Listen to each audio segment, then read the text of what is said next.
मेरे प्यारे देशवासियों,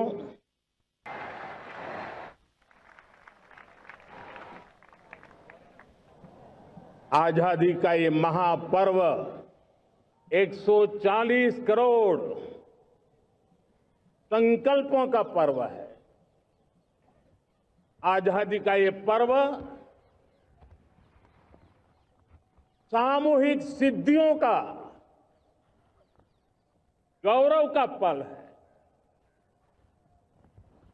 हर हृदय उमंग से भरा हुआ है। देश एकता की भावना को निरंतर मजबूती दे रहा है। 140 करोड़ देशवासी आज तिरंगे के रंग में रंगे हैं। हर घर तिरंगा, भारत के हर कोने से, चाहे रेगिस्तान हो या हिमालय की चोटियां, समंदर के तट हो या घनी आबादी वाले क्षेत्र, हर तरफ से एक ही गुंज है, एक ही जयकारा है। हमारी प्राण से भी प्यारी मातृभूमि का जयगान है।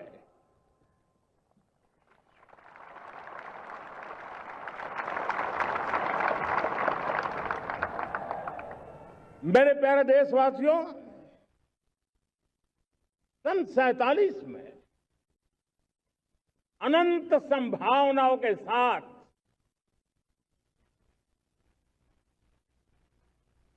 कोटि कोटि भुजाओं के सामर्थ्य के साथ हमारा देश आजाद हुआ। देश की आकांक्षाएं उड़ाने भर रही थी, लेकिन चुनौतियां उससे भी कुछ ज्यादा थी। पूज्य बापू के सिद्धांतों पर चलते हुए संविधान सभा के सदस्यों ने एक बहुत ही महत्वपूर्ण दायित्व निभाया। भारत का संविधान गत 75 वर्ष से एक प्रकाश स्तंभ बन करके हमें मार्ग दिखाता रहा है। भारत के संविधान निर्माता अनेक विद महापुरुष डॉक्टर राजेंद्र प्रसाद, बाबा साहब आंबेडकर, पंडित नेहरू, सरदार वल्लभ भाई पटेल, डॉक्टर सर्वपल्ली राधाकृष्णन जी, इतना ही नहीं, हमारी नारी शक्ति का भी योगदान कम नहीं था। हंसा मेहता जी, दाक्षायणी, वेलायुधन जैसी विदुषियों ने भी भारत के संविधान को सशक्त करने में अपनी भूमिका निभाई थी। आज लाल किले की प्राचीर से देश का मार्गदर्शन करने वाले, देश को दिशा देने वाले संविधान के निर्माताओं को आदरपूर्वक नमन करता हूं।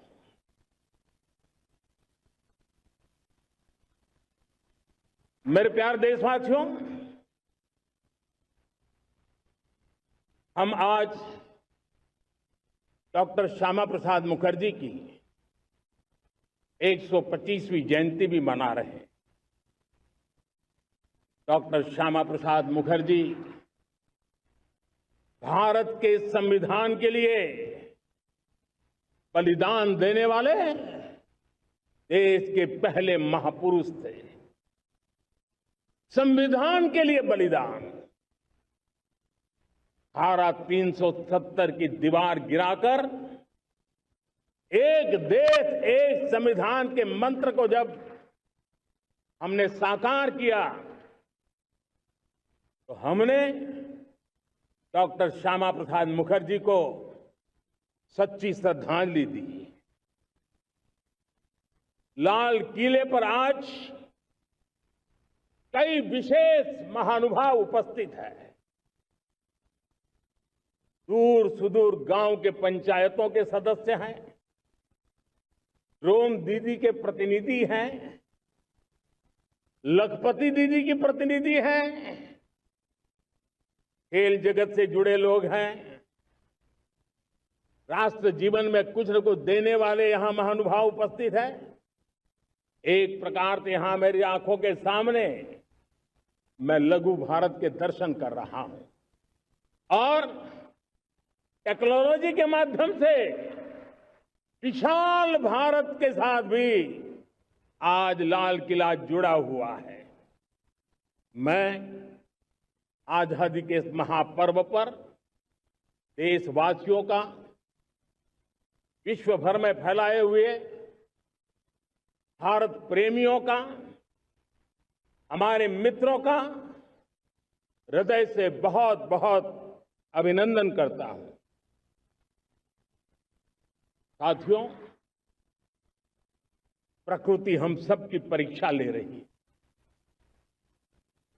पिछले कुछ दिनों में प्राकृतिक आपदाएं, भूस्खलन, बादलों का फटना, न जाने कितनी कितनी आपदाएं हम झेल रहे हैं। पीड़ितों के साथ हमारी संवेदना है। राज्य सरकारें और केंद्र सरकार मिलकर के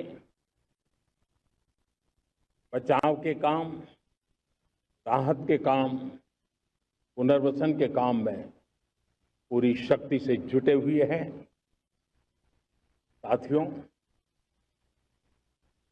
आज 15 अगस्त का एक विशेष महत्व भी मैं देख रहा। मुझे बहुत गर्व हो रहा है। आज मुझे लाल किले की प्राचीर से ऑपरेशन सिंदूर के वीर जाबाजों को सैल्यूट करने का अवसर मिला है।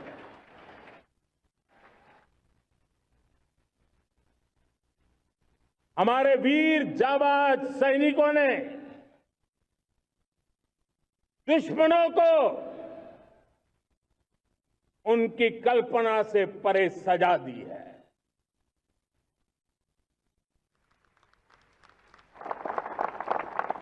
और इस अपील को पहलगाम में सीमा पार से आतंकियों ने आकर के जिस प्रकार का कत्ले आम किया, धर्म पूछ करके लोगों को मारा गया। पत्नी के सामने पति को गोलियां दी, बच्चों के सामने अपने पिता को मौत के घाट उतार दिया गया। पूरा हिंदुस्तान आक्रोश से भरा हुआ था। पूरा विश्व भी इस प्रकार से संहार से चौंक गया था। मेरे प्यारे देशवासियों, ऑपरेशन सिंदूर उसी आक्रोश की अभिव्यक्ति है।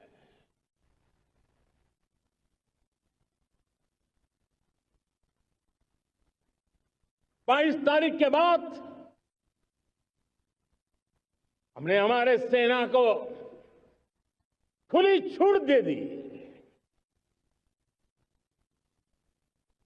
रणनीति वो तय करे, लक्ष्य वो तय करे, समय भी वो चुने।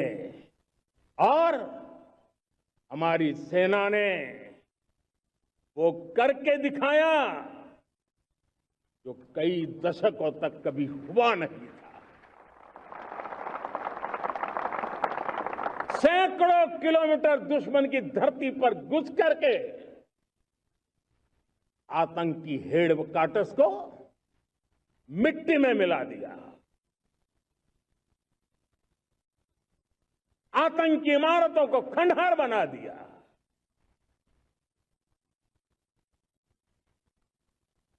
पाकिस्तान की नींद अभी भी उड़ी हुई है।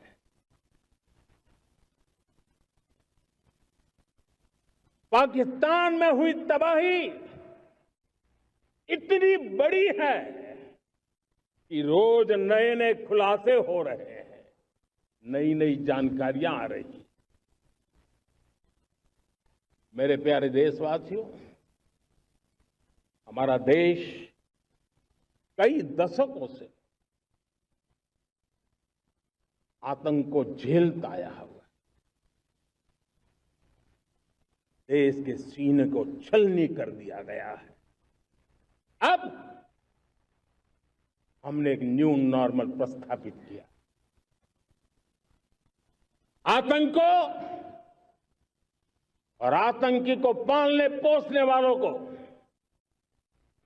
आतंकियों को ताकत देने वालों को अब हम अलग अलग नहीं मानेंगे।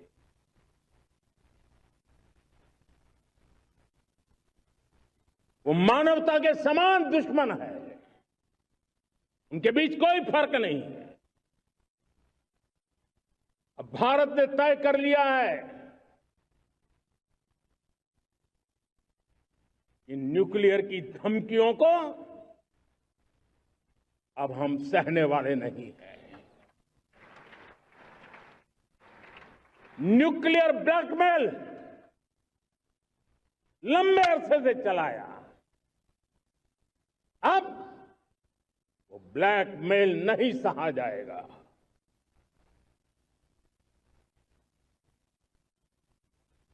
आगे भी अगर दुश्मनों ने ये कोशिश जारी रखी, हमारी सेना तय करेगी, सेना की शर्तों पर, सेना जो समय निर्धारित करे उस समय पर, सेना जो तौर तरीके तय करे उस तौर तरीके से, सेना जो लक्ष्य तय करे उस लक्ष्य को अब हम अमल में ला करके रहने वाले हैं। हम मुंह तोड़ जवाब देंगे। मेरे प्यारे देशवासियों, भारत ने तय कर लिया है, खून और पानी एक साथ नहीं बहेंगे।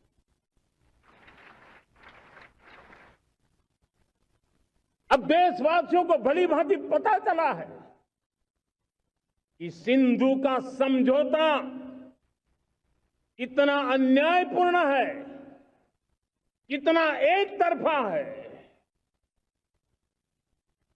भारत से निकलती नदियों का पानी दुश्मनों के खेत को सींच रहा है और मेरे देश के किसान, मेरे देश की धरती पानी के बिना प्यासी है।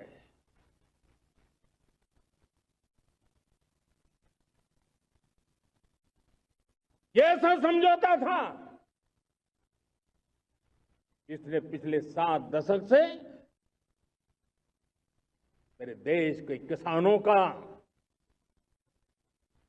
अकल्पनीय नुकसान किया है।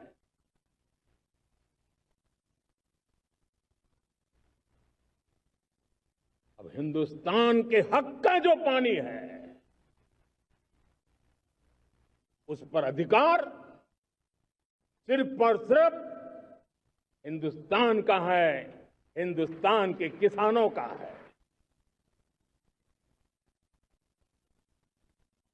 भारत कतई हिंदू समझौते को, उस स्वरूप को दशकों तक सहा है, उस स्वरूप को आगे नहीं सहा जाएगा। किसान हित में, राष्ट्र हित में ये समझौता हमें मंजूर नहीं है। मेरे प्यारे देशवासियों, आजादी के लिए असंख्य लोगों ने बलिदान दी, अपनी जवानी खपा दी, जेलों में जिंदगी गुजारी है, फांसी के तख्त पर लटके हैं, कुछ लेने पाने बनने के लिए नहीं, मां भारती के स्वाभिमान के लिए, कोटि कोटि जनों की आजादी के लिए, गुलामी की जंजीरों को तोड़ने के लिए। और मन में एक ही भाव था, स्वाभिमान। साथियों, गुलामी ने हमें निर्धन बना दिया,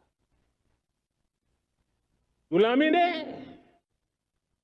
हमें निर्भर भी बना दिया, औरों पर हमारी निर्भरता बढ़ती गई। हम सब जानते हैं, आजादी के बाद कोटि कोटि जनों के पेट भरना बड़ी चुनौती थी। यही मेरे देश के किसान हैं जिन्होंने खून पसीना एक करके देश के अन्न के भंडार भर दिए।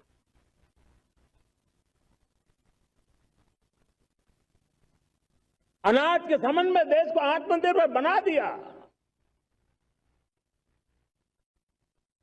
एक राष्ट्र के लिए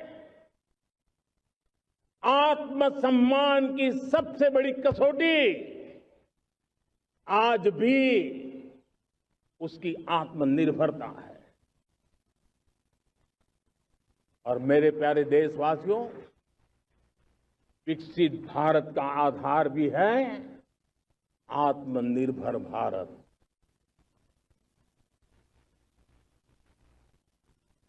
जो दूसरों पर ज्यादा निर्भर रहता है, उसकी आजादी पर उतना ही बड़ा प्रश्न चिन्ह लग जाता है।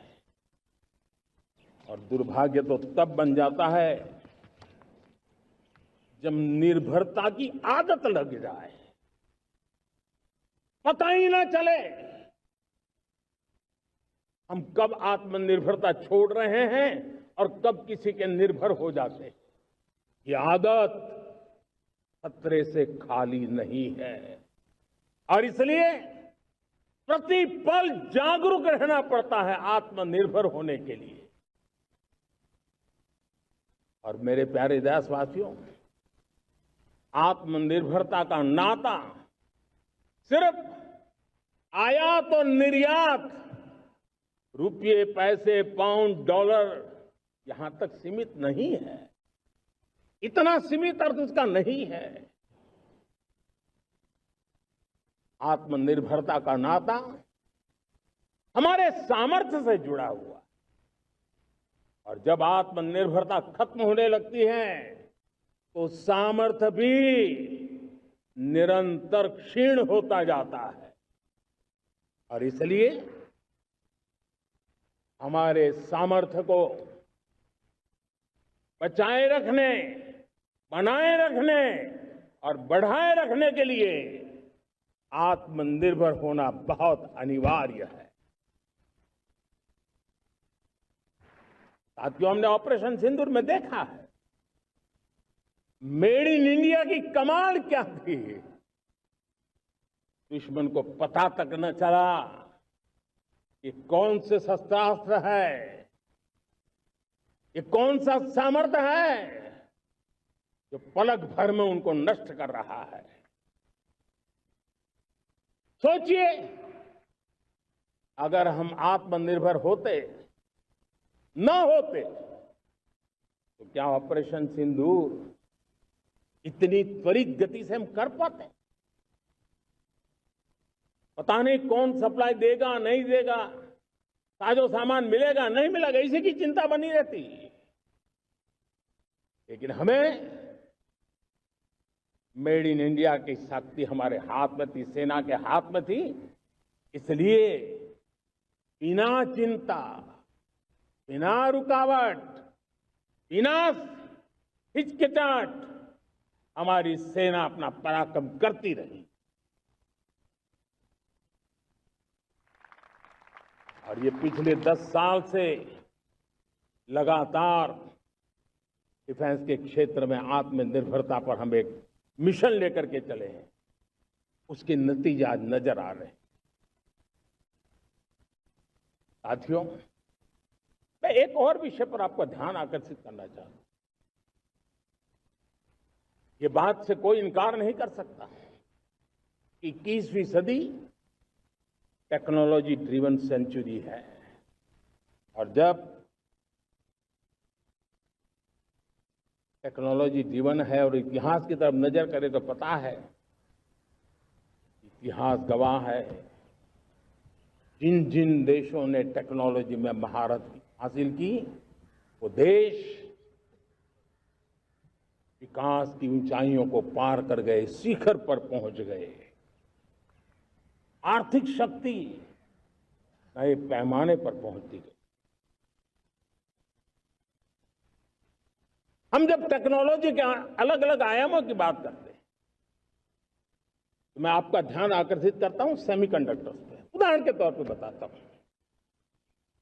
मैं यहां लाल किले से किसी सरकार की आलोचना करने के लिए खड़ा नहीं हुआ और नहीं मैं करना चाहता, लेकिन देश की युवा पीढ़ी को जानकारी होना भी उतना जरूरी है। हमारे देश में 50-60 साल पहले सेमीकंडक्टर को लेकर के फाइलें शुरू हुई। 50-60 साल पहले फैक्ट्री का विचार चालू हुआ। आप मेरे नौजवानों जानकर के हैरान हो जाएंगे, आज सेमीकंडक्टर जो पूरी दुनिया की एक ताकत बन गया है, 50-60 साल पहले वो विचार, वो फाइलें अटक गई, लटक गई, अटक गई। सेमीकंडक्टर के विचार की ही भ्रूण हत्या हो गई। 50-60 साल गवा दी। हमारे बाद कई देश सेमीकंडक्टर में आज महारत हासिल करके दुनिया में अपनी ताकत को प्रस्थापित कर रहे हैं। साथियों, आज हमने उस बोझ से मुक्त होकर के मिशन मोड में सेमीकंडक्टर के काम को आगे बढ़ा है। 6 अलग अलग सेमीकंडक्टर के यूनिट्स जमीन पर उतर रहे हैं। 4 नए यूनिट्स को हमने ऑलरेडी हरी झंडी दिखा दी है, ग्रीन सिग्नल दे दिया है। और देशवासियों और मेरे खास करके नौजवानों और विश्व भर में भारत की टेक्नोलॉजी की ताकत को समझने वाले लोगों को भी कहना चाहूंगा, इसी वर्ष के अंत तक मेड इन इंडिया, भारत की बनी हुई, भारत में बनी हुई, भारत के लोगों द्वारा बनी हुई मेड इन इंडिया चिप्स बाजार में आ जाएगी।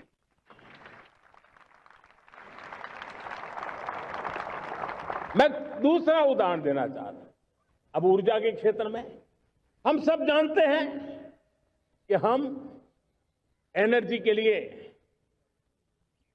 बहुत सारे देशों पर डिपेंडेंट है।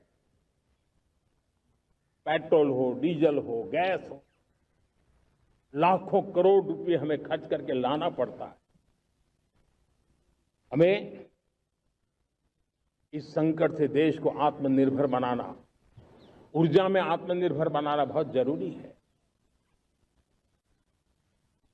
हमने बीड़ा उठाया और आज 11 वर्ष में सोलर एनर्जी 30 गुना बढ़ चुकी है। हम नए नए डैम बना रहे हैं ताकि हाइड्रो का विस्तार हो और हमें क्लीन एनर्जी की उपलब्ध हो। भारत मिशन ग्रीन हाइड्रोजन लेकर के आज हजारों करोड़ रुपए इन्वेस्ट कर रहा है। भविष्य की ऊर्जा को ध्यान में रख करके, ऊर्जा के क्षेत्रों को ध्यान में रख करके भारत न्यूक्लियर एनर्जी पर भी बहुत बड़े इनिशिएटिव ले रहा है। न्यूक्लियर एनर्जी में 10 नए न्यूक्लियर रिएक्टर तेजी से काम कर रहे हैं।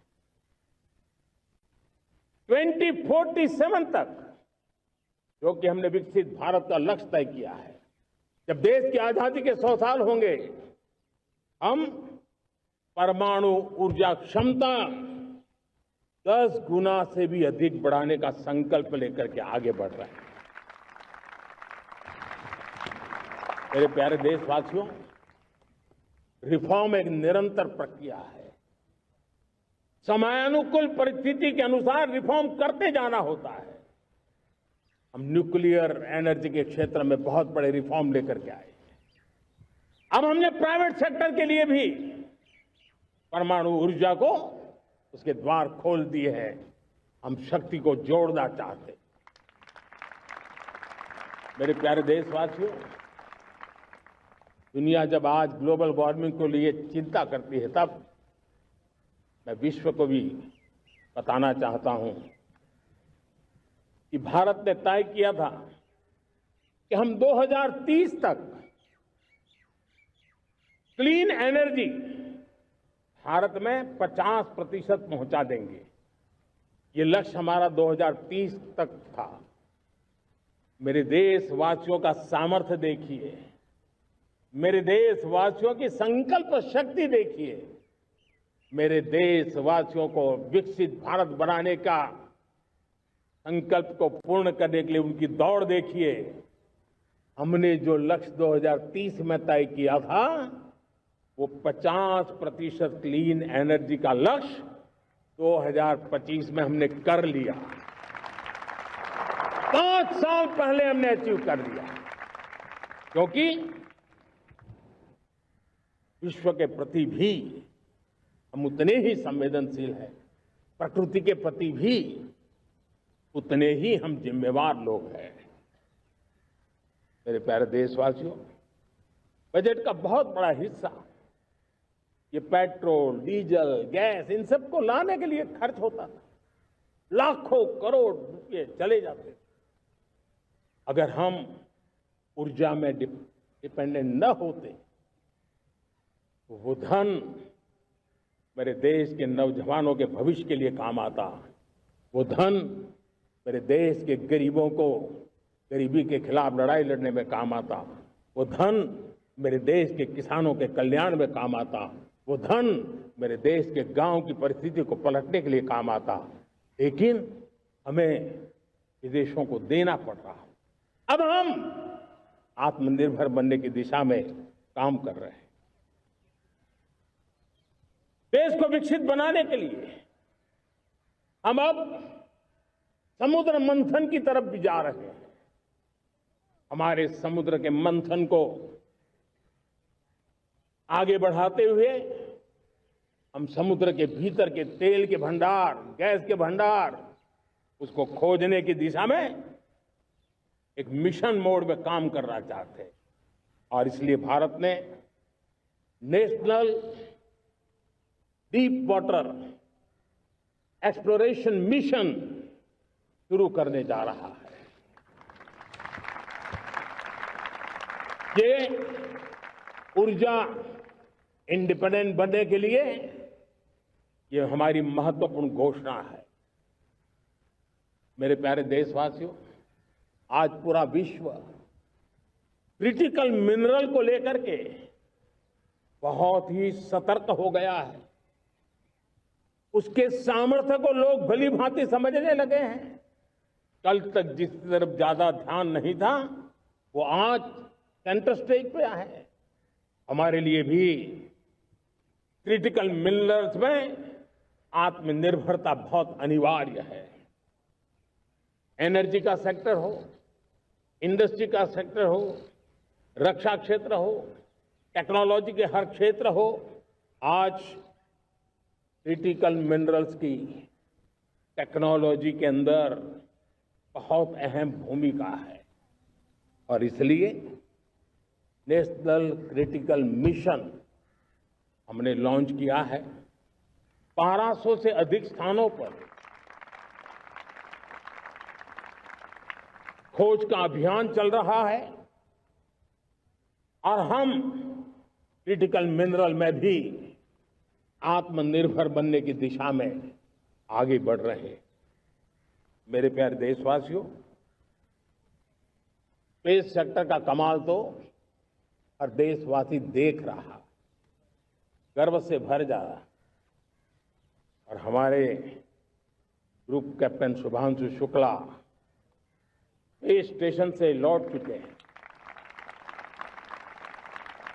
और आने वाले कुछ दिनों में वो भारत भी आ रहे हैं। हम स्पेस में भी अपने दम पर आत्मनिर्भर भारत गगनयान की तैयारी कर रहे हैं। हम अपने बलबूते पर हमारा अपना स्टेशन बनाने की दिशा में हम काम कर रहे हैं।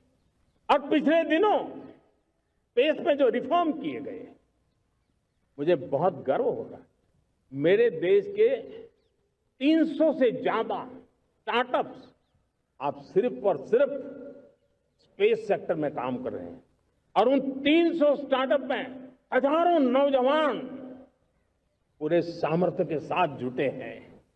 ये है मेरे देश के नौजवानों की ताकत और ये है हमारे देश के नौजवानों के प्रति विश्वास। मेरे प्यारे देशवासियों, 140 करोड़ भारतवासी 2047 में जब आजादी के 100 साल होंगे, विकसित भारत के संकल्प को परिपूर्ण करने के लिए पूरी ताकत से जुटे हैं। इस संकल्प की पूर्ति के लिए भारत आज हर सेक्टर में आधुनिक इकोसिस्टम तैयार कर रहा है और आधुनिक इकोसिस्टम हर क्षेत्र में हमारे देश को आत्मनिर्भर बनाएगा।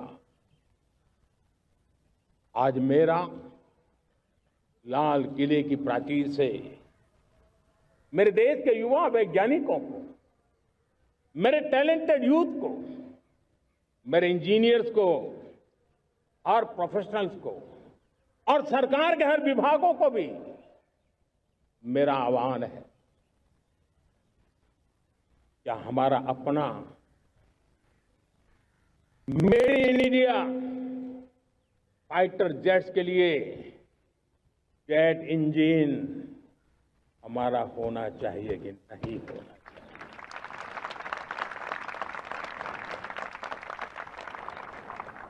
हम फार्मा ऑफ द वर्ल्ड माने जाते हैं। वैक्सीन में हम नए नए विक्रम स्थापित करते हैं, लेकिन क्या समय की मांग नहीं है? हम रिसर्च और डेवलपमेंट में और ताकत लगाएं, हमारे अपने पेटेंट हो, हमारी अपनी बनाई हुई मानव जात के कल्याण की सस्ते से सस्ती और सबसे कारगर नई नई दवाइयों की शोध हो, हर संकट में साइड इफेक्ट के बिना मानव जात के कल्याण में काम आए। बायो 3 पॉलिसी भारत सरकार ने बनाई है। मैं देश के नौजवानों को कहता हूं, आइए बायो 3 पॉलिसी का अध्ययन करके अब कदम उठाइए। देश का भाग्य बदलना है, आपका सहयोग चाहिए। मेरे प्यारे देशवासियों, आज आईटी का युग है, डेटा की ताकत है। क्या समय की मांग नहीं है? ऑपरेटिंग सिस्टम से लेकर के साइबर सुरक्षा तक, डीप टेक से लेकर के आर्टिफिशियल इंटेलिजेंस तक, सारी चीजें हमारी अपनी हो, इस पर हमारे ही लोगों का सामर्थ्य जुटा हुआ हो, उनकी सामर्थ्य शक्ति का विश्व को परिचय कराए। साथियों, आज दुनिया में सोशल मीडिया कहो, बाकी प्लेटफॉर्म कहो, दुनिया के प्लेटफॉर्म पर हम काम कर रहे हैं। दुनिया ने हमने दिखा दिया है, यूपीआई का हमारा प्लेटफॉर्म आज दुनिया को अजोबा कर रहा है। हमारे में सामर्थ्य है। रियल टाइम ट्रांजैक्शन में 50% अकेला भारत यूपीआई के माध्यम से कर रहा है। इसका मतलब की ताकत है। क्रिएटिव वर्ल्ड हो, सोशल मीडिया हो, ये जितने भी प्लेटफॉर्म्स हैं, मेरे देश के नौजवानों में चुनौती करता हूं आपको, आइए हमारे अपने प्लेटफॉर्म क्यों ना हो, हम क्यों दूसरों पर निर्भर रहे, क्यों भारत का धन बाहर जाए। और मुझे आपके सामर्थ्य पर भरोसा है। मेरे प्यारे देशवासी, जैसे ऊर्जा के क्षेत्र में हम डिपेंडेंट हैं, वैसा ही देश का दुर्भाग्य है कि फर्टिलाइजर, उसमें भी हमें दुनिया पर निर्भर रहना पड़ता है। मेरे देश के किसान भी फर्टिलाइजर का सही उपयोग कर करके धरती माता की सेवा कर सकते हैं। अनाप शनाप उपयोग से भी धरती मां को बहुत नुकसान पहुंचा रहे हैं। लेकिन साथ साथ मैं देश के नौजवानों को कहना चाहता हूं, देश के उद्योग जगत को कहना चाहता हूं, देश के प्राइवेट सेक्टर को कहना चाहता हूं, आइए हम फर्टिलाइजर के भंडार भर दें, हम नए नए तौर तरीके खोजें और भारत की आवश्यकता के अनुसार हम अपना फर्टिलाइजर तैयार करें। हम औरों पर निर्भर न रहे। साथियों, आने वाला युग ईवी का है। अब ईवी बैटरी क्या हम नहीं बनाएंगे? हम निर्भर रहेंगे? सोलर पैनल की बात हो, इलेक्ट्रिक व्हीकल्स के लिए जिन जिन चीजों की आवश्यकताएं हैं, वो हमारी अपनी होनी चाहिए। साथियों, मैं ये इसलिए कहने की हिम्मत करता हूं, क्यों? क्योंकि मुझे देश के नौजवानों के सामर्थ्य पर भरोसा है। और भरोसा सिर्फ वो मेरे देश के नौजवान हैं इतने मात्र से नहीं है। कोविड के समय हम बहुत सारी चीजों पर निर्भर थे। तो मेरे देश के नौजवानों को कहा गया कि वैक्सीन हमारी अपनी चाहिए, देश ने करके दिखाया। कोविन प्लेटफॉर्म हमारा अपना होना चाहिए, देश ने करके दिखाया। करोड़ों करोड़ों लोगों की जिंदगी बचाने का काम हमने किया है। वही स्पिरिट, वही जज्बा हमें जीवन के हर क्षेत्र में आत्मनिर्भर बनने के लिए अपना सब कुछ देना है। अपना जो बेस्ट है वो हमें दे करके रहना है। साथियों, पिछले 11 साल में एंटरप्रेन्योरशिप, उद्यमशीलता को बहुत बड़ी ताकत मिली। आज लाखों स्टार्टअप्स टियर 2, टियर 3 सिटी में देश की अर्थशक्ति को, देश के इनोवेशन को ताकत दे रहे हैं। उसी प्रकार से मुद्रा योजना से हमारे देश के करोड़ों नौजवान, उसमें भी हमारी बेटियां, करोड़ों करोड़ों लोग मुद्रा से लोन लेकर के अपना खुद का कारोबार कर रहे हैं। खुद तो अपने पैरों पर खड़े हुए हैं, लेकिन औरों को भी पैरों पर खड़े रहने की ताकत देते हैं। वे भी एक प्रकार से हर व्यक्ति को आत्मनिर्भर बनाने का अवसर दे रही है। मेरे साथियों, विमेन सेल्फ हेल्प ग्रुप किसी का ध्यान नहीं था। पिछले 10 साल में विमेन सेल्फ हेल्प ग्रुप ने कमाल करके दिखाया। आज उनके प्रोडक्ट दुनिया के बाजार में जाने लगे हैं। लाखों करोड़ों का कारोबार हमारे विमेन सेल्फ हेल्प ग्रुप करते हैं। मैंने एक बार मन की बात में खिलौने की बात कही थी। हम करोड़ों करोड़ रुपए के खिलौने विदेश से लाते थे। मैंने ऐसे ही मन की बात पे कहा, करे मेरे देश के नौजवानों, ऐसा भी करेंगे क्या, किलो भी बाहर जाएंगे।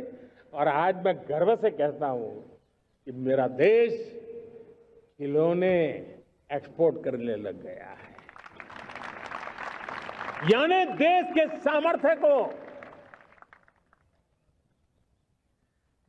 हर प्रकार के अवसर मिले, हर रुकावटों से मुक्ति मिले, उसको सर्वाधिक करने के लिए प्रेरित किया जाए।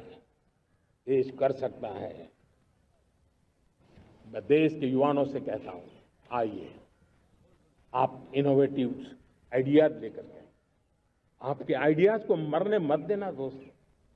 आज का आपका आइडिया हो सकता है आने वाली पीढ़ी का भविष्य बना सकता है।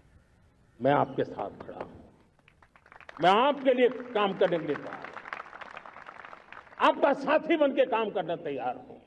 अब आइए, हिम्मत जुटाइए, इनिशिएटिव लीजिए। जो युवा मैन्युफैक्चरिंग के बारे में सोचते हैं, आइए आगे बढ़िए। सरकार के नियमों में बदलाव करना है, मुझे बताइए। अब देश रुकना नहीं चाहता है। 2047 दूर नहीं है, एक एक पल की कीमत है और हम एक भी पल गंवाना नहीं चाहते दोस्तों।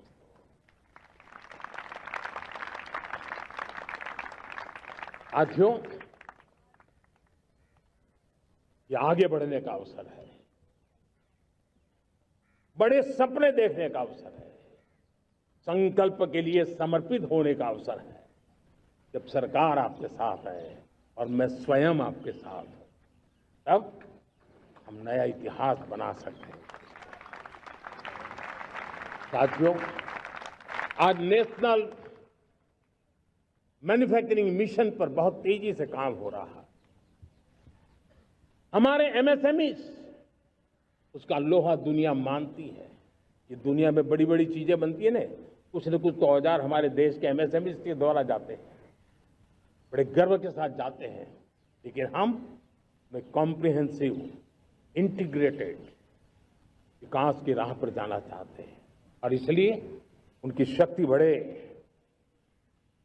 और उसमें भी मैंने पहले एक बार लाल किले से कहा था, जीरो डिफेक्ट जीरो इफेक्ट।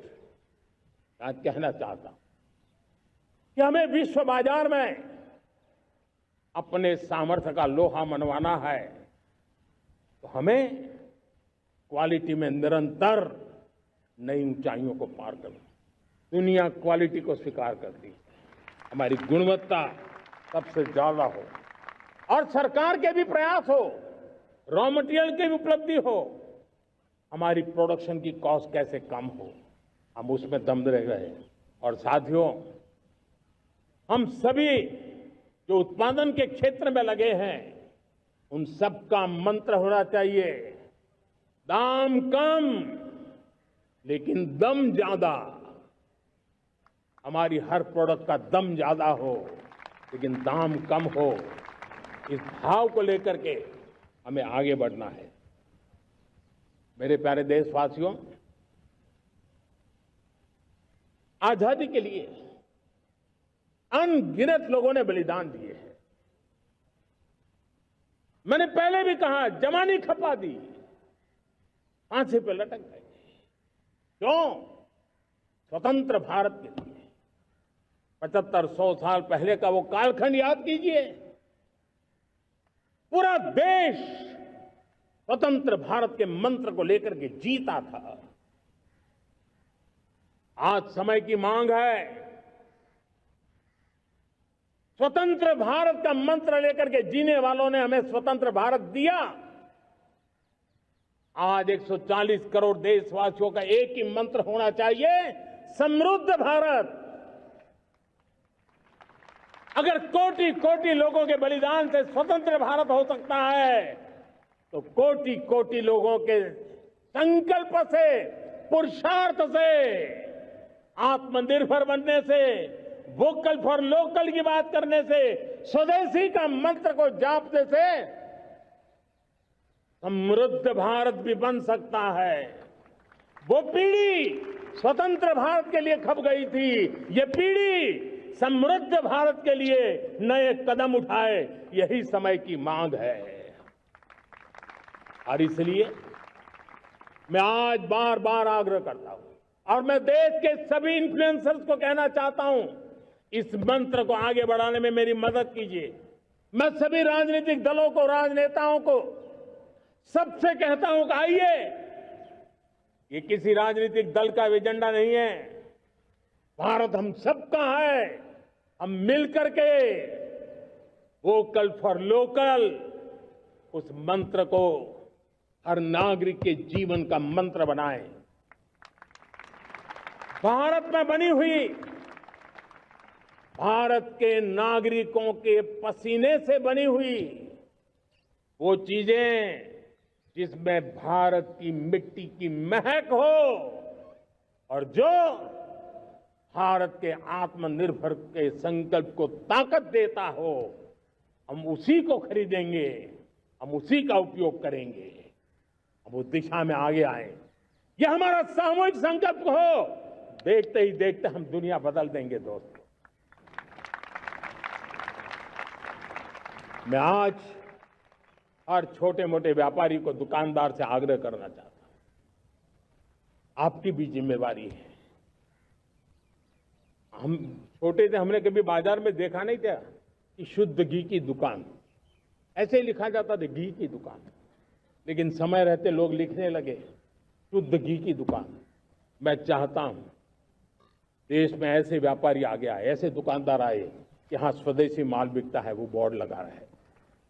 हम स्वदेशी का गर्व करने लगे। हम स्वदेशी मजबूरी में नहीं, मजबूती के साथ उपयोग करेंगे, मजबूती के लिए उपयोग करेंगे और जरूरत पड़ी तो औरों को मजबूर करने के लिए उपयोग करेंगे। ये हमारी ताकत होनी चाहिए, ये हमारा मंत्र होना चाहिए। मेरे प्यारे देशवासियों,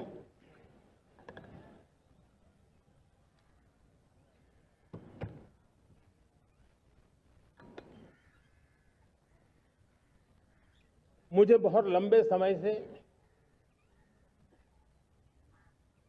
सरकार में काम करने का अवसर मिला है। मैंने कई सारे उतार चढ़ाव देखे हैं, सरकारों की मुसीबतों से भी मैं परिचित हूं, व्यवस्थाओं की मर्यादाओं से भी परिचित हूं। लेकिन उसके बावजूद भी हमारी जिम्मेवारी है कि हम किसी की लकीर को छोटी करने में अपनी ताकत बर्बाद न करें। मैं बड़े अनुभव से कहता हूं, किसी दूसरे की लकीर छोटी करने के लिए अपनी ऊर्जा हमें नहीं खपानी है। हमें पूरी ऊर्जा के साथ हमारी लकीर को लंबा करना है।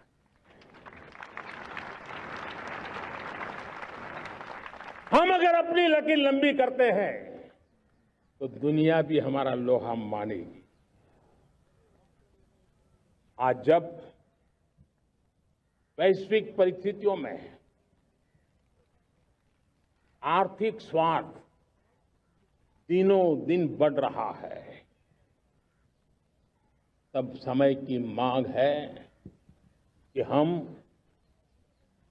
उन संकटों के रोते बैठने की जरूरत नहीं है। हिम्मत के साथ हम अपनी लकीर को लंबी करें।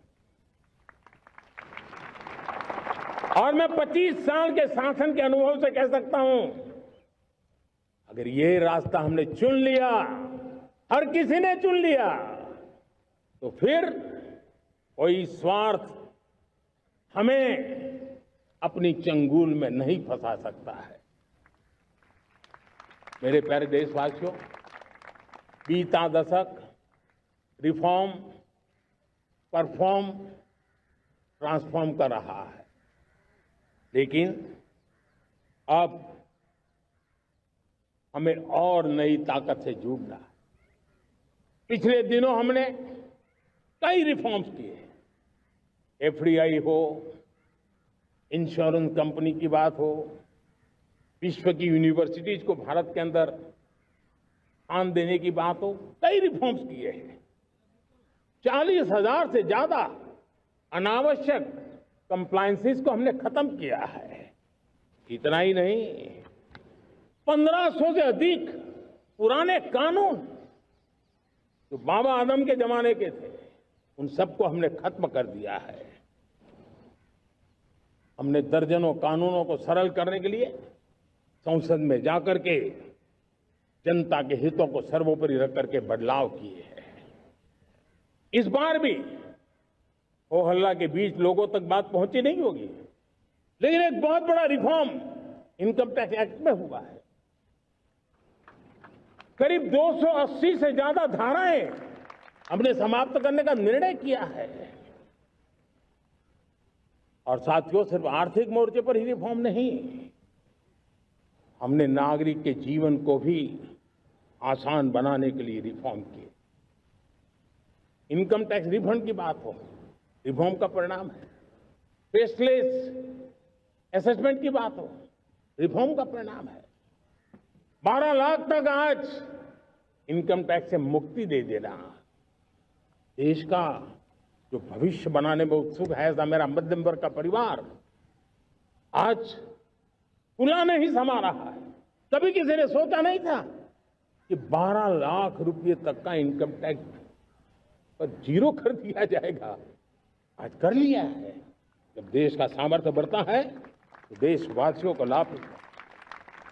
अंग्रेजों के जमाने से दंड संहिता में हम दबे पड़े थे। दंड का भय दिखा करके जीवन चल रहा था। 75 साल आजादी के ऐसे ही गए। हमने दंड संहिता को खत्म कर दिया, न्याय संहिता को ले आए हैं। न्याय संहिता में भारत के नागरिक के प्रति विश्वास का भाव है। भारत के नागरिक के अंदर अपनेपन का भाव है, संवेदनशीलताओं से भरा हुआ है। हमने रिफॉर्म की यात्रा को तेज करने के लिए बीड़ा उठाया। हम बहुत तेजी से आगे बढ़ना चाहते हैं। मैं चाहता हूं देशवासियों, देश के लिए कर रहा हूं, मैं मेरे लिए नहीं कर रहा हूं, किसी का बुरा करने के लिए नहीं कर रहा हूं। मेरे राजनीतिक दल, मेरे प्रतिस्पर्धी साथी भी देश की इस उज्जवल भविष्य के लिए आगे आए, हमारा साथ दें। स्ट्रक्चरल रिफॉर्म्स की बात हो, रेगुलेटरी रिफॉर्म्स की बात हो, पॉलिसी रिफॉर्म की चर्चा हो, प्रोसेस रिफॉर्म की चर्चा हो, प्रोसीड्यूरल रिफॉर्म्स करने की जरूरत हो, हर प्रकार के रिफॉर्म्स ये आज हमने मकसद बना करके चले हैं। और मेरे प्यारे देशवासियों, नेक्स्ट जनरेशन रिफॉर्म्स के लिए हमें एक टास्क फोर्स गठित करने का निर्णय किया है। ये टास्क फोर्स समय सीमा में इस काम को पूरा करे।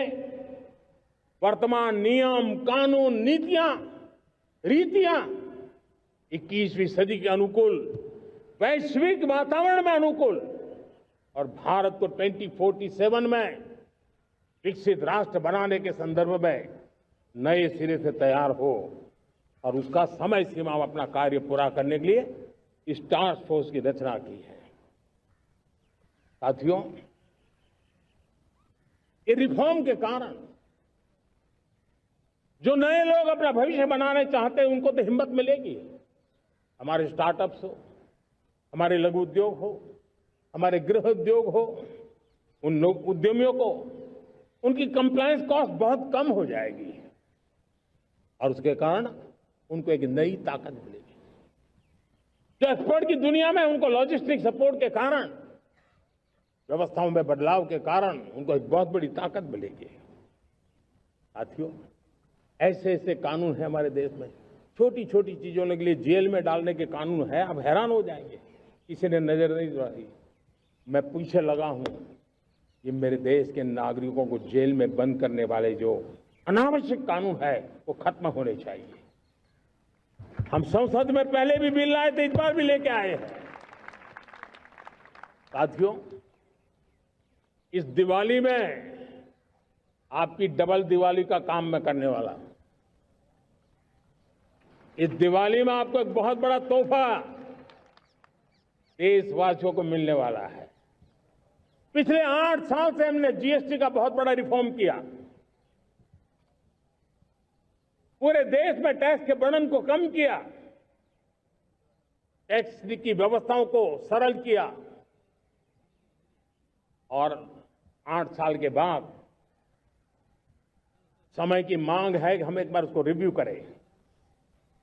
हमने एक हाई पावर कमेटी को बिठा करके रिव्यू शुरू किया, राज्यों से भी विचार विमर्श किया और मेरे प्यारे देशवासियों, हम नेक्स्ट जनरेशन जीएसटी रिफॉर्म्स लेकर के आ रहे हैं। ये दिवाली के अंदर आपके लिए तोहफा बन जाएंगे। सामान्य मानवीय की जरूरतों के टैक्स भारी मात्रा में कम कर दिए जाएंगे। बहुत बड़ी सुविधा बढ़ेगी। हमारे एमएसएमई, हमारे लघु उद्यमी, इनको बहुत बड़ा लाभ मिलेगा। रोजमर्रा की चीजें बहुत सस्ती हो जाएगी और उससे इकोनॉमी को भी एक नया बल मिलने वाला है। मेरे प्यारे देशवासियों, आज देश तीसरी बड़ी इकोनॉमी बनने के लिए समय है, तेज गति से आगे बढ़ रहा है। हम दरवाजे खटखटा रहे हैं और बहुत तेजी से हम उसको अचीव भी कर लेंगे। और कोई तो दिन होगा मैं आपके बीच आकर के लाल किले की प्राचीर से ये खबर भी सुनाऊंगा।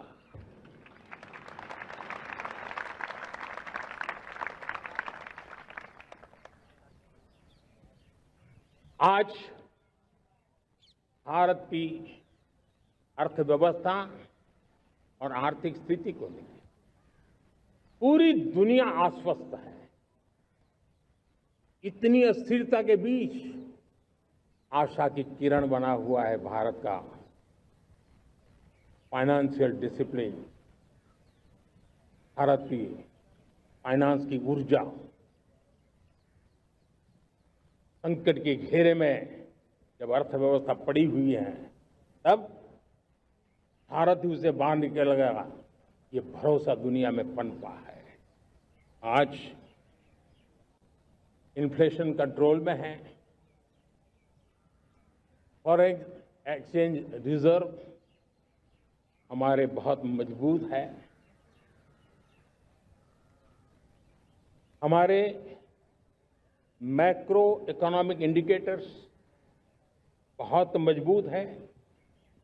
ग्लोबल रेटिंग एजेंसी भी लगातार भारत की सराहना करती हैं, भारत की अर्थव्यवस्था पर ज्यादा से ज्यादा विश्वास व्यक्त कर रही है। ये बढ़ती हुई अर्थव्यवस्था का लाभ मेरे देश के गरीबों को मिले, मेरे देश के किसानों को मिले, मेरे देश की नारी शक्ति को मिले, मेरे देश के मध्यम वर्ग को मिले, मेरे देश की विकास धारा को ताकत देने वाला बने। उस दिशा में हम नए नए प्रयास करें। आज युवाओं के लिए नए नए सेक्टर्स में हमारे नौजवानों के लिए अवसर बन रहे हैं। स्किल डेवलपमेंट, स्वरोजगार, बड़ी बड़ी कंपनियों में इंटर्नशिप, इस पर एक बहुत बड़े स्तर पर अभियान चल रहा है। और इसलिए देश के नौजवानों, आज मैं आपके लिए भी एक खुश खबर लेकर के आया। मेरे देश के नौजवानों के लिए आया। आज 15 अगस्त है। आज 15 अगस्त के ही दिन मेरे देश के युवाओं के लिए 1 लाख करोड़ रुपए की योजना हम चालू कर रहे हैं, लागू कर रहे हैं। आज से प्रधानमंत्री विकसित भारत रोजगार योजना आज ही 15 अगस्त को लागू हो रही है। ये आपके लिए बहुत खुशखबरी है। इस योजना के तहत निजी क्षेत्र में पहली नौकरी पाने वाले नौजवान को, बेटे बेटी को 15,000 रुपया सरकार की तरफ से दिए जाएंगे। कंपनियों को भी नए रोजगार देने के अवसर जो भी ज्यादा जुटाएगा उनको भी प्रोत्साहन राशि दी जाएगी। प्रधानमंत्री विकसित भारत रोजगार योजना करीब करीब 3.5 करोड़ नौजवानों को रोजगार के नए अवसर बनाएगी। मैं सभी नौजवानों को इसके लिए बहुत बहुत बधाई देता हूं। मेरे प्यारे देशवासियों, आज भारत में नारी शक्ति का लोहा हर कोई मानने लगा। बढ़ती इकोनॉमी की लाभार्थी हमारी नारी है, लेकिन बढ़ती इकोनॉमी को गति देने में भी हमारी नारी का बहुत बड़ा योगदान भी, हमारी मातृशक्ति का योगदान है, हमारी स्त्री शक्ति का योगदान है। स्टार्टअप से लेकर स्पेस सेक्टर तक हमारी बेटियां छाई हुई हैं, खेल के मैदान में छाई हुई हैं, फौज में चमक रही है। आज गर्व के साथ नारी कंधे से कंधा मिलाकर के देश की विकास यात्रा में भागीदार हो रही।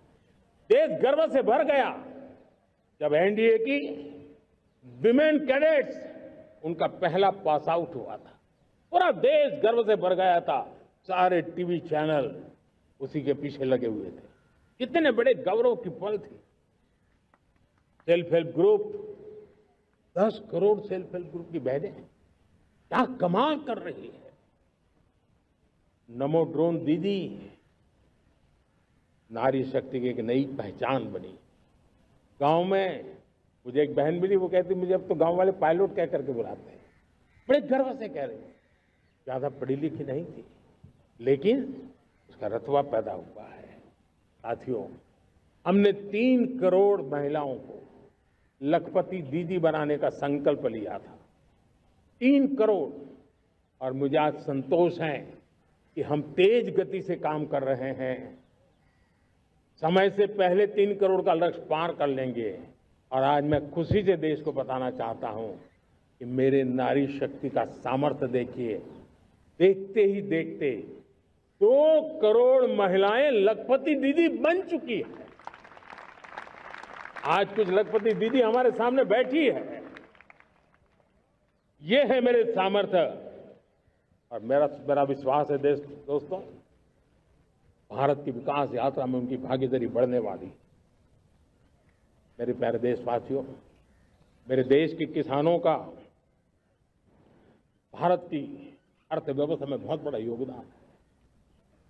भारत के किसानों की मेहनत रंग ला रही है। पिछले साल अनाज के उत्पादन में मेरे देश के किसानों ने के पुराने सारे विक्रम तोड़ दिए। ये सामर्थ्य है मेरे देश का। उतनी ही जमीन, लेकिन व्यवस्थाएं बदली, पानी पहुंचने लगा, अच्छे सीड्स मिलने लगे, किसानों को अच्छी सुविधाएं मिलने लगी, तो वो अपना सामर्थ्य देश के लिए बढ़ा रहा है।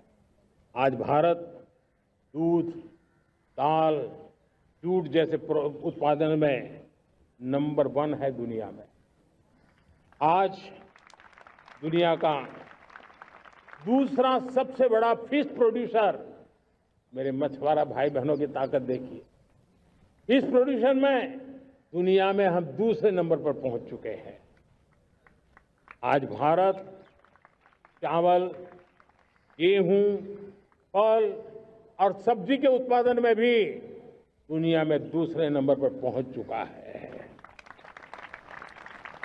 साथियों, आपको खुशी होगी, मेरे देश के किसान जो पैदावार देते हैं, आज वो उत्पादन दुनिया के बाजार में पहुंच रहा है। 4 लाख करोड़ रुपया एग्रो प्रोडक्ट का एक्सपोर्ट हुआ है। ये मेरे देश के किसानों ने हमें ताकत दिखाई है। हम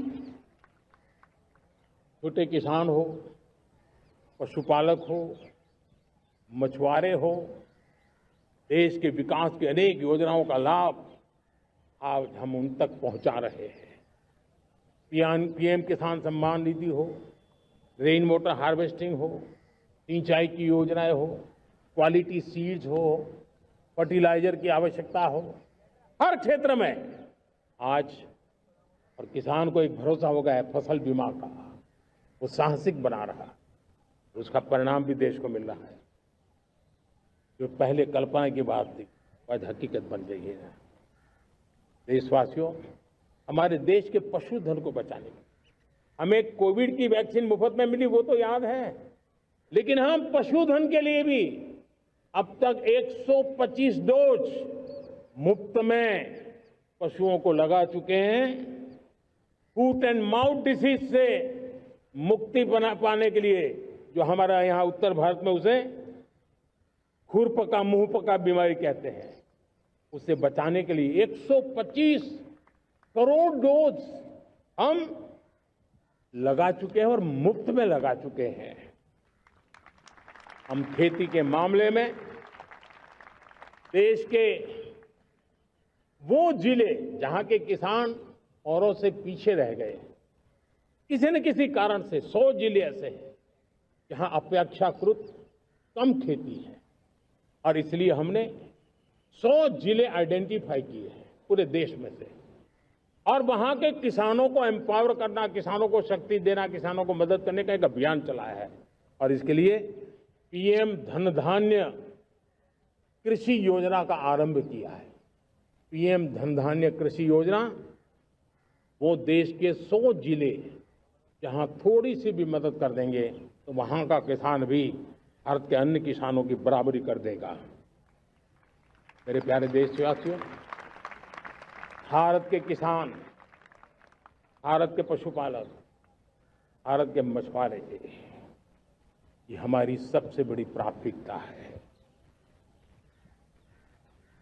भारत के किसान, भारत के मछुआरे, भारत के पशुपालक, उनसे जुड़ी किसी भी अहितकारी नीति के आगे मोदी दीवार बन के खड़ा है।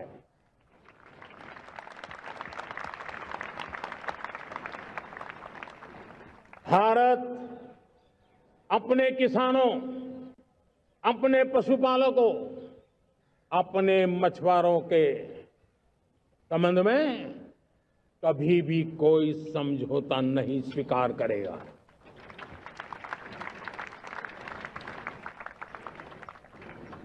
प्यारे देशवासियों, गरीबी क्या होती है मुझे किताबों में पढ़ना नहीं पड़ा है, मैं जानता, सरकार में भी रहा हूं, और इसलिए मेरी कोशिश रही है कि सरकार फाइलों में नहीं होनी चाहिए। सरकार देश के नागरिकों की लाइफ में होनी चाहिए। दलित हो, पीड़ित हो, शोषित हो, वंचित हो, उनके लिए सकारात्मक रूप से सरकारें प्रोएक्टिव हो, सरकारें प्रो पीपल हो, उस दिशा में हम निरंतर प्रयास कर रहे हैं। समाज के हर जरूरत व्यक्ति के लिए, कुछ लोगों को लगता है कि सरकार की योजनाएं पहले भी आती थी, जी नहीं, हम सरकार की योजनाओं को जमीन पर उतार रहे हैं, सैचुरेशन पर बल देते हैं, और सामाजिक न्याय का अगर कोई सच्चा एजुकेशन है तो सैचुरेशन में है, जिसमें कोई हकदार छूटे नहीं, हकदार के घर तक सरकार जाए और उसे अपना हक की चीजें मिले, उसके लिए हम काम कर रहे हैं। जनधन अकाउंट जब खोले गए ना, वो सिर्फ बैंक का अकाउंट था ऐसा नहीं है, उसे एक स्वाभिमान मिला था कि बैंक के दरवाजे मेरे लिए भी खुलते हैं, मैं भी बैंक के दरवाजे में जाकर के टेबल पे हाथ रख करके बात कर सकता हूं। ये विश्वास हमने जगाया है। आयुष्मान भारत ने बीमारी को सहने की आदत से मुक्ति दिलाने का और उनको अच्छे स्वास्थ्य के लिए मदद करने का काम, और जब हम वरिष्ठ नागरिकों को 5 लाख रुपए से ज्यादा मदद कर करके उनके आरोग्य की चिंता करते हैं। आज पीएम आवास 4 करोड़ गरीबों को घर मिलना मतलब जिंदगी के नए सपने वहां सजते हैं। वो सिर्फ 4 दीवारें नहीं है दोस्तों। रेहड़ी पटरी वालों के लिए पीएम स्वनिधि योजना, जो कभी ब्याज के चक्कर में फंसा रहता था, आज पीएम स्वनिधि से रेहड़ी पटरी वाला भी, और आपने देखा वो यूपीआई से पैसे लेता है, यूपीआई से पैसे देता है। ये बदलाव आखिरी व्यक्ति तक चिंता लोगों की लाइफ में सरकार होनी चाहिए।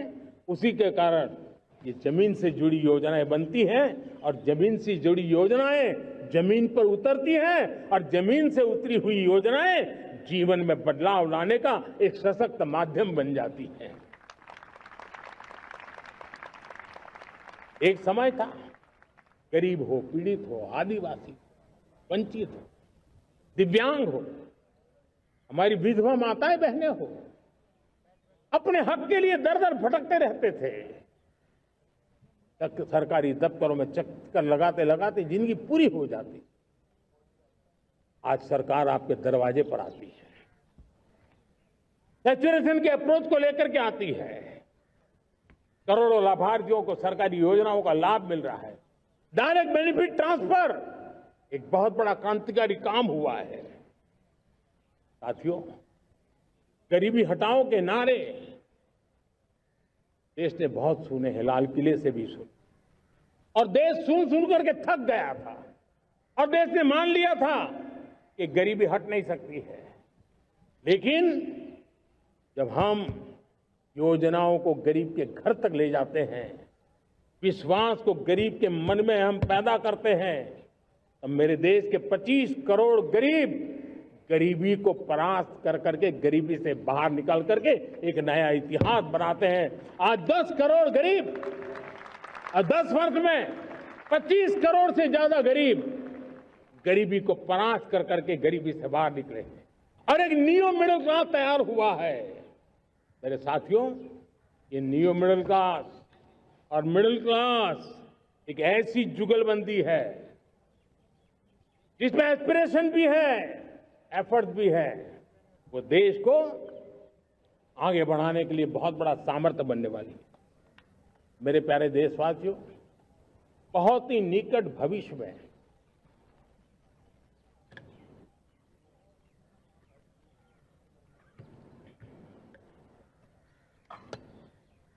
मेरे प्यारे देशवासियों, बहुत ही निकट भविष्य में महान समाज सुधारक महात्मा ज्योतिबा फुले जी की 200वीं जयंती आ रही है। हम उस जयंती के समारोह शुरू करने जा रहे हैं और महात्मा ज्योतिबा फुले के सिद्धांत, उन्होंने जो मंत्र दिए, उसमें हमारे लिए प्रेरणा है। पिछड़े को प्राथमिकता, पिछड़े को प्राथमिकता देते हुए हम परिवर्तन की ऊंचाइयों को प्राप्त करना चाहते हैं। हम इसके लिए परिश्रम की पराकाष्ठा करना चाहते हैं। हम पारदर्शी नीतियों के द्वारा पिछड़ों को प्राथमिकता, ये हम धरती पर उतारना चाहते हैं, हर पिछड़े के जीवन में उतारना चाहते हैं। साथियों, रेहड़ी पटरी वालों के लिए स्वनिधि योजना हो या हमारे हुनर वाले, हाथ से काम करने वाले विश्वकर्मा योजना की बात हो, आदिवासी में भी जो पिछड़े रह गए हैं उनके लिए पीएम जनधन की योजना की बात हो, हमारे पूर्वी भारत को विकास में पूरे देश के अंदर बराबरी में लाना और उनको नेतृत्व देने की दिशा में काम हो। हम सिर्फ समाज पिछड़े हो उनकी चिंता तक अटकने वाले नहीं है। जो क्षेत्र पिछड़े हैं उनको भी हम प्राथमिकता देना चाहते हैं। जो जिले पिछड़े रहे हैं हम उनको प्राथमिकता देना चाहते हैं। जो ब्लॉक पिछड़े रहे हैं उनको प्राथमिकता देना चाहते हैं। हमने 100 एस्पिरेशनल डिस्ट्रिक्ट, 500 एस्पिरेशनल ब्लॉक, उसी मिशन में काम किया है। हमने पूर्वी भारत के विकास के लिए हजारों करोड़ रुपए के इंफ्रास्ट्रक्चर के प्रोजेक्ट को बल दिया है। हमने पूर्वी भारत के जीवन को बदल करके देश की विकास यात्रा में भागीदार बनने का मेरे प्यारे देशवासियों, जीवन हर क्षेत्र में विकास होना चाहिए। विकास के लिए खेल का भी महत्व होता है। और मुझे खुशी है कि एक जमाना था जहाँ बच्चे खेल में अगर समय लगाते तो माँ बाप ज्यादा पसंद नहीं करते थे। आज एकदम से उलट गया है। अगर बच्चे खेलकूद में आगे आते हैं, रुचि लेते हैं, तो माँ बाप गर्व से भर जाते हैं। मैं इसे एक शुभ संकेत मानता हूं। मेरे देश के परिवार के अंदर खेल को प्रोत्साहन का वातावरण मैं देखता हूं, मेरा मन गर्व से भर जाता है। मैं इसे देश के भविष्य के लिए बहुत शुभ संकेत मानता हूं। और साथियों, इस खेल को बढ़ावा देने के लिए हमने नेशनल स्पोर्ट्स पॉलिसी कई दशकों के बाद हम देश में खेलो भारत नीति को लेकर के आए हैं, ताकि एक खेल जगत का सर्वांगीण विकास का प्रयास हो। स्कूल से लेकर के ओलंपिक तक हम एक पूरा इकोसिस्टम डेवलप करना चाहते हैं, चाहे कोचिंग की व्यवस्था हो, फिटनेस की बात हो, खेल के मैदान हो, खेल की व्यवस्थाएं हो, खेल के लिए आवश्यक साधन हो, लघु उद्योगों को भी खेल के साधन बनाने में मदद करने की बात हो। यानी एक प्रकार से पूरा इकोसिस्टम हम दूर दराज के बच्चों तक पहुंचाना चाहते हैं। लेकिन साथियों, जब मैं फिटनेस की बात करता हूं, जब मैं खेलकूद की बात करता हूं, तब मैं एक चिंता भी आपके सामने रखना चाहता हूं। हमारे देश के हर परिवार को चिंता करनी चाहिए। मोटापा हमारे देश के लिए बहुत बड़ा संकट बनता जा रहा है। आने वाले वर्षों में लोग, जो पंडित लोग हैं वो कहते हैं, जो जानकार लोग कहते हैं, हर तीसरे व्यक्ति में एक व्यक्ति मोटापे का शिकार होगा। हमें मोटापे से बचना है, ओबेसिटी से बचना है। और इसलिए मैंने बाकी सब करना पड़ेगा, लेकिन एक छोटा सा सुझाव दिया था कि परिवार तय करे कि जब खाने का तेल घर में आएगा 10% कम ही आएगा और 10% कम ही उपयोग करेंगे, और हम ओबेसिटी के खिलाफ लड़ाई को जीतने की दिशा में हम अपना योगदान देंगे।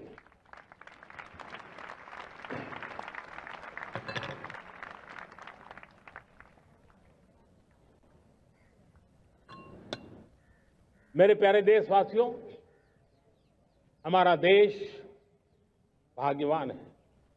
हजारों साल की विरासत के हम धनी हैं, और वो हमें निरंतर ऊर्जा मिलती है, प्रेरणा मिलती है, त्याग और तपस्या की राह मिलती है। आज गुरु तेग बहादुर, यह वर्ष गुरु तेग बहादुर जी का 350वां शहीदी वर्ष है। देश की संस्कृति की रक्षा, भारत के मूल्यों की रक्षा के लिए उन्होंने अपना सब कुछ न्योछावर कर दिया। मैं आज उनको नमन करता हूं। साथियों, हमारी संस्कृति की ताकत हमारी विविधता है। हम विविधता को सेलिब्रेट करना चाहते हैं। हम विविधता को सेलिब्रेट करने की आदत बनाना चाहते हैं। यह हमारा गौरव है कि हमारा भारत माँ का यह बगीचा कितने विविध प्रकार के फूलों से सजा हुआ है, कितनी विविधताएं हैं। ये विविधता हमारे लिए एक बहुत बड़ा, हमारी विरासत है, बहुत बड़ा गौरव है। हमने प्रयागराज के महाकुंभ में देखा भारत की विविधता को कैसे जिया जाता है। एक स्थान पर करोड़ों लोग, एक ही भाव, एक ही प्राण, एक ही प्रयास, दुनिया के लिए बहुत बड़ा अजूबा है। महाकुंभ की वो सफलता भारत की एकता की, भारत के सामर्थ्य की दुहाई देती है। साथियों, हमारा देश भाषाओं की विविधता से बहुत ही भरा हुआ है, पुलकित है। और इसीलिए हमने मराठी, असमिया, बांग्ला, पाली, प्राकृत को क्लासिकल लैंग्वेज का दर्जा दिया है। और मेरा मत है, हमारी भाषाएं जितनी विकसित होगी, हमारी सभी भाषाएं जितनी समृद्ध होगी, हमारे नॉलेज के सिस्टम को भी उतना ही बल मिलने वाला है। और हमारी वो ताकत है। आज जब डेटा का जमाना है ना, तो ये ताकत दुनिया के लिए भी बड़ी ताकत बन सकती है। इतना सामर्थ्य हमारी लैंग्वेज में।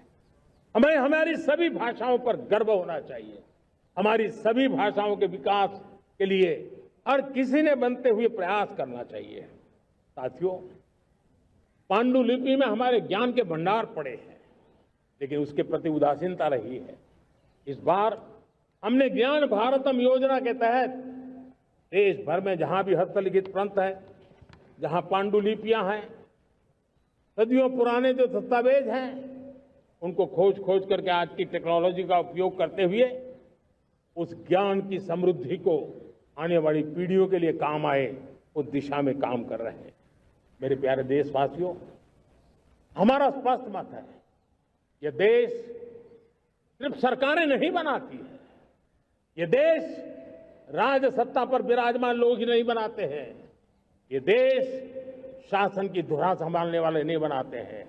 ये देश बनता है कोटि कोटि जनों के पुरुषार्थ से, ऋषियों के, मुनियों से, वैज्ञानिकों के, शिक्षकों के, किसानों के, जवानों के, सेना के, मजदूरों के, हर किसी के प्रयास से देश बनता है। हर किसी का योगदान होता है, व्यक्ति का भी होता है, संस्थाओं का भी होता है।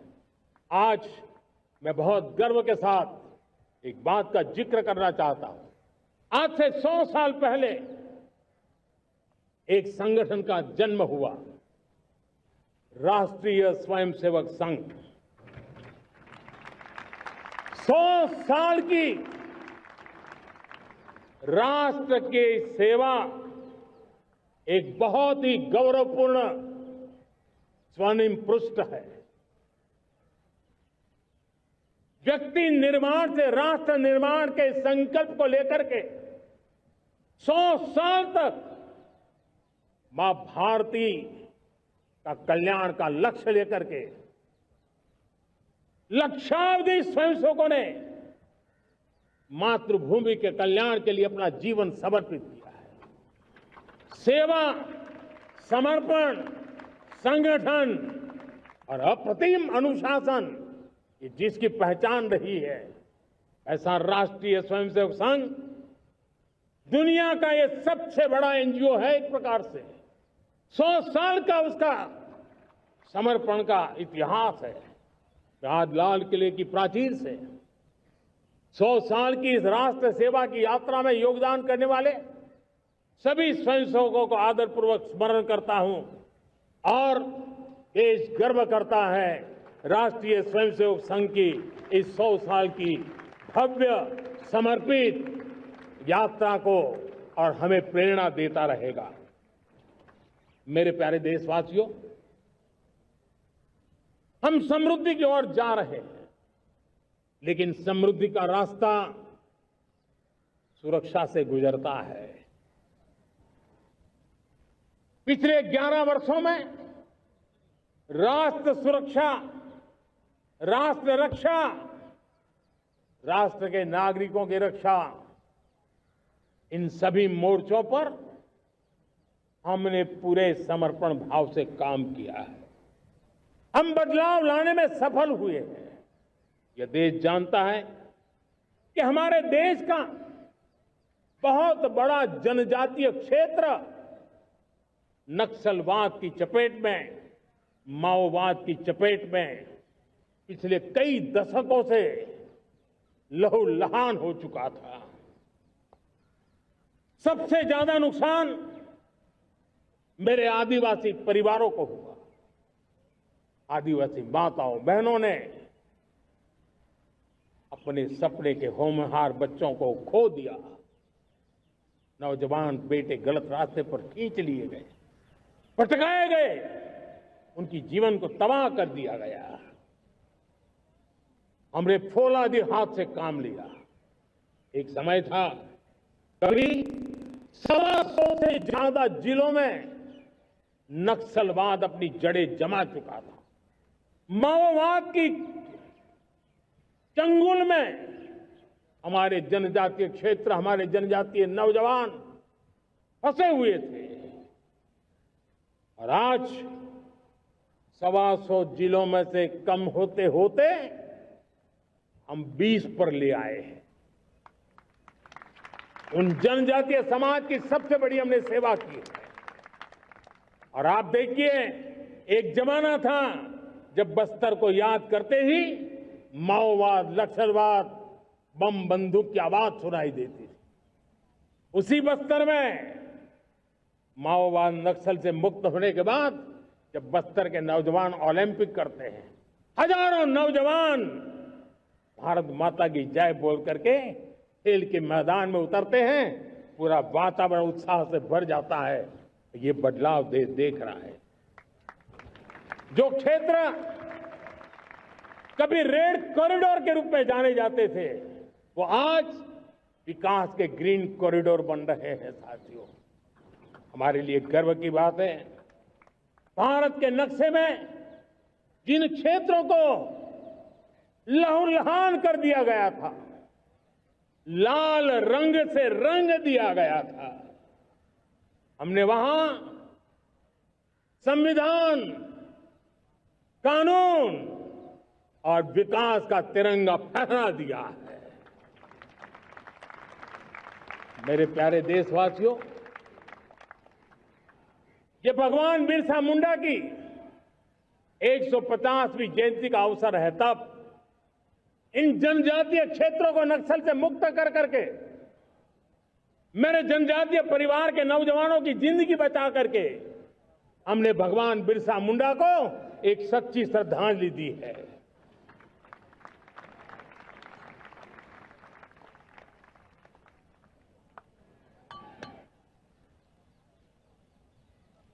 मेरे प्यारे देशवासियों, मैं आज देश के सामने एक चिंता, एक चुनौती के संबंध में आगाह करना चाहता हूं। षड्यंत्र के तहत,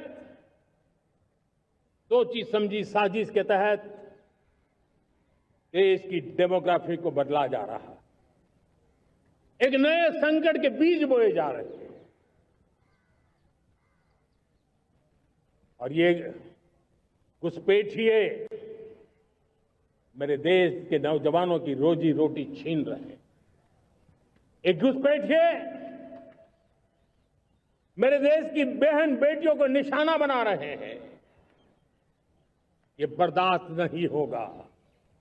ये घुसपैठिए भोले भाले आदिवासियों को भ्रमित करके उनकी जमीनों पर कब्जा कर रहे हैं। ये देश सहन नहीं करेगा। और इसलिए मेरे प्यारे देशवासियों, जब डेमोग्राफी परिवर्तन होता है, सीमावर्ती क्षेत्रों में डेमोग्राफी में परिवर्तन होता है, तब राष्ट्रीय सुरक्षा के लिए संकट पैदा होता है। देश की एकता, अखंडता और प्रगति के लिए ये संकट पैदा, सामाजिक तनाव के बीज बो देता है। और कोई देश अपना देश घुसपैठियों के हवाले नहीं कर सकता है। दुनिया का कोई देश नहीं कर सकता है। तो हम भारत को कैसे कर सकते हैं? हमारे पूर्वजों ने त्याग और बलिदान से आजादी पाई है, हमें स्वतंत्र भारत दिया है। उन महापुरुषों के प्रति हमारा कर्तव्य है कि हम हमारे देश में ऐसी हरकतों को स्वीकार न करें। उनकी सच्ची श्रद्धांजलि होगी। और इसलिए मैं आज लाल किले की प्राचीर से कहना चाहता हूं, हमने एक हाई पावर्ड डेमोग्राफी मिशन शुरू करने का निर्णय किया है। ये मिशन, इस मिशन के द्वारा ये जो भीषण संकट नजर आ रहा है, भारत पे मंडरा रहा है जो संकट है, उसको निपटाने के लिए तय समय में सुविचारित, सुनिश्चित रूप से अपने कार्य को करेगा। उस दिशा में हम आगे बढ़ रहे हैं। मेरे प्यारे देशवासियों, कल जन्माष्टमी का पावन पर्व है। भगवान श्री कृष्ण का जन्मोत्सव देश में मनाया जाता है। साथियों, जब मुझे भगवान श्री कृष्ण याद आते हैं तो हम देख रहे हैं कि पूरे विश्व में आज युद्ध के तौर तरीके बदल रहे हैं। हमने देखा है कि भारत युद्ध के हर नए तौर तरीकों को निपटने में समृद्ध है। हमने ऑपरेशन सिंदूर में दिखा दिया है, टेक्नोलॉजी में जो भी महारत थी। पाकिस्तान ने हमारे सैन्य ठिकानों पर, हमारे एयरबेस पर, हमारे संवेदनशील स्थानों पर, हमारे आस्था के केंद्रों पर, हमारे नागरिकों पर मिसाइल्स, ड्रोन अनगिनत मात्रा में उन्होंने वार किया। देश ने देखा है, लेकिन देश को सुरक्षित रखने के जो प्रयास पिछले 10 साल में हुए हैं, उस ताकत का परिणाम था कि उनके हर हमले को हमारे जाबाजों ने और हमारी टेक्नोलॉजी ने तिनके की तरह बिखेर दी।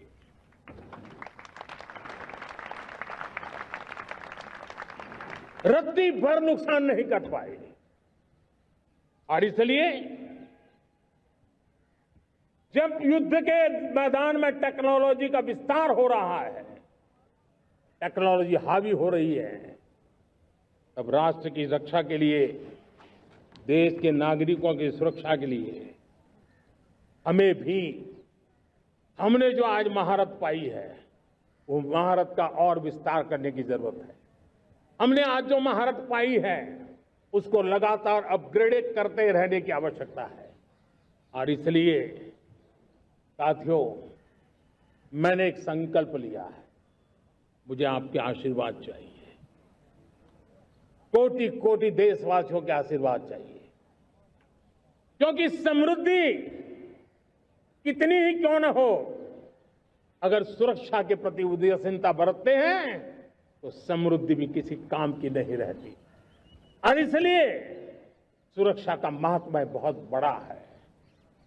और इसलिए मैं आज लाल किले की प्राचीर से कह रहा हूं, आने वाले 10 साल में 2035 तक राष्ट्र के सभी महत्वपूर्ण स्थलों, जिनमें सामरिक के साथ साथ सिविलियन क्षेत्र भी शामिल है, जैसे अस्पताल हो, रेलवे हो, जो भी आस्था के केंद्र हो, उन्हें टेक्नोलॉजी के नए प्लेटफॉर्म द्वारा पूरी तरह सुरक्षा का कवच दिया जाएगा। ये सुरक्षा का कवच लगातार विस्तार होता जाए, देश का हर नागरिक सुरक्षित महसूस करे। किसी भी प्रकार की टेक्नोलॉजी हम पर वार करने आ जाए, हमारी टेक्नोलॉजी उससे बेहतर सिद्ध हो। और इसलिए आने वाले 10 साल 2035 तक मैं ये राष्ट्रीय सुरक्षा कवच का विस्तार करना चाहता हूं, मजबूती देना चाहता हूं, आधुनिक बनाना चाहता हूं। और इसलिए भगवान श्री कृष्ण से प्रेरणा पाकर के हमने श्री कृष्ण का जो सुदर्शन चक्र था, उस सुदर्शन चक्र की राह को चुना है। आप में से बहुत लोगों को याद होगा, जब महाभारत की लड़ाई चल रही थी, श्री कृष्ण ने अपने सुदर्शन चक्र से सूर्य के प्रकाश को रोक दिया था और दिन में ही अंधेरा कर दिया था। सूर्य प्रकाश को सुदर्शन चक्र से रोक दिया था। और तब अर्जुन ने जो शपथ ली थी जयद्रथ का वध करने की, उस प्रतिज्ञा को अर्जुन पूर्ण कर पाए थे। वो सुदर्शन चक्र के पराक्रम और रणनीति का परिणाम था। अब देश सुदर्शन चक्र मिशन लॉन्च करेगा।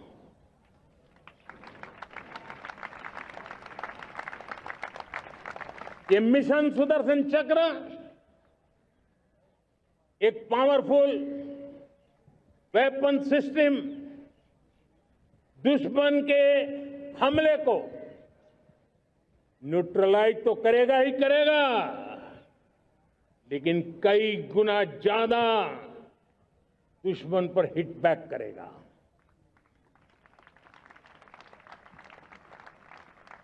हमने भारत के इस मिशन सुदर्शन चक्र के लिए कुछ मूलभूत बातें भी तय की है। आने वाले 10 सालों में हम उसको प्रखरता से आगे बढ़ाना चाहते हैं। एक तो ये पूरी आधुनिक सिस्टम, इसके लिए रिसर्च, डेवलपमेंट, उसकी मैन्युफैक्चरिंग हमारे देश में ही हो, हमारे देश के नौजवानों के टैलेंट से हो, हमारे देश के लोगों के द्वारा बनी।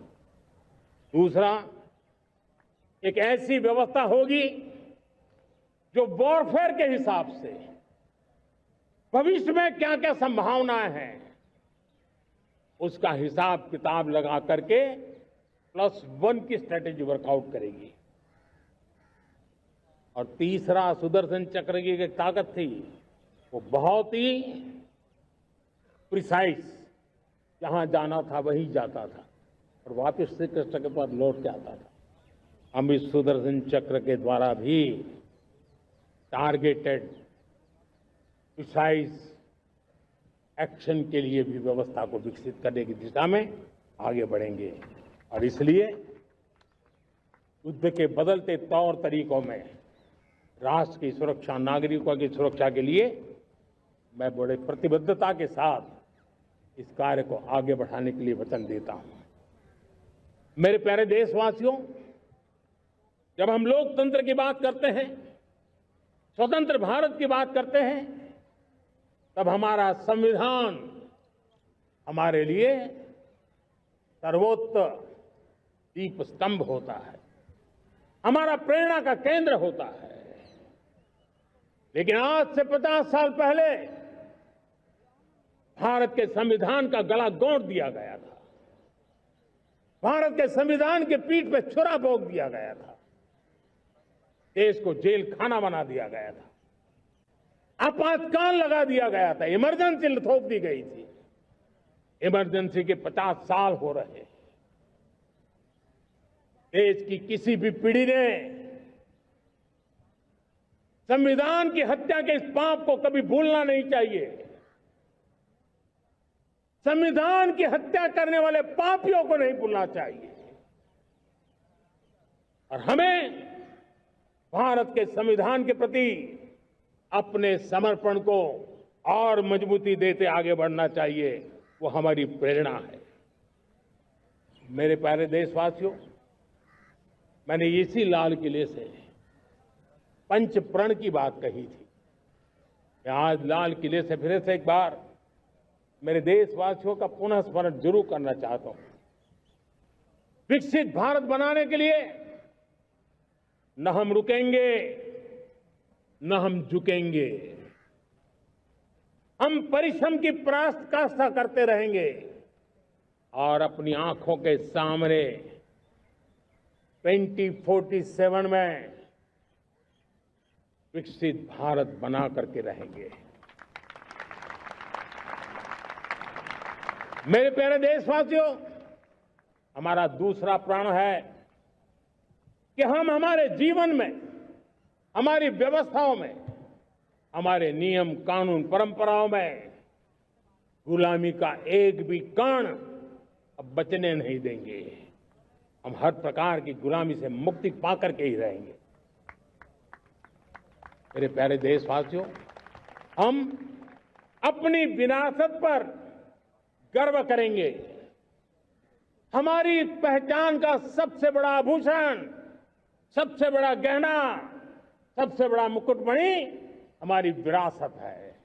हम विरासत का गर्व करेंगे। मेरे प्यारे देशवासियों, इन सब के लिए एकता, ये मंत्र सबसे बड़ा शक्तिशाली मंत्र है। और इसलिए एकता की डोर को कोई काट न सके, ये हमारा सामूहिक संकल्प होगा। मेरे प्यारे देशवासियों, मां भारती के प्रति कर्तव्य निभाना ये पूजा से कम नहीं है, तपस्या से कम नहीं है, आराधना से कम नहीं है। और उसी भाव से हम सब मातृभूमि के कल्याण के लिए परिश्रम की पराकाष्ठा करते हुए 2047 विकसित भारत के लक्ष्य को पार करने के लिए अपने आप को खपा देंगे, अपने आप को झोंक देंगे। जो भी सामर्थ्य है, कोई भी अवसर को छोड़ेंगे नहीं। इतना ही नहीं, नए अवसरों को निर्माण करेंगे और निर्मित करने के बाद हम 140 करोड़ देशवासियों के सामर्थ्य से आगे बढ़ते ही रहेंगे, बढ़ते ही रहेंगे, बढ़ते ही रहेंगे। मेरे प्यारे देशवासियों, हमें याद रखना है, 140 करोड़ देशवासियों को याद रखना है, परिश्रम में जो तपा है, परिश्रम में जो तपा है, उसने ही तो इतिहास रचा है। परिश्रम में जो तपा है, उसने ही तो इतिहास रचा है।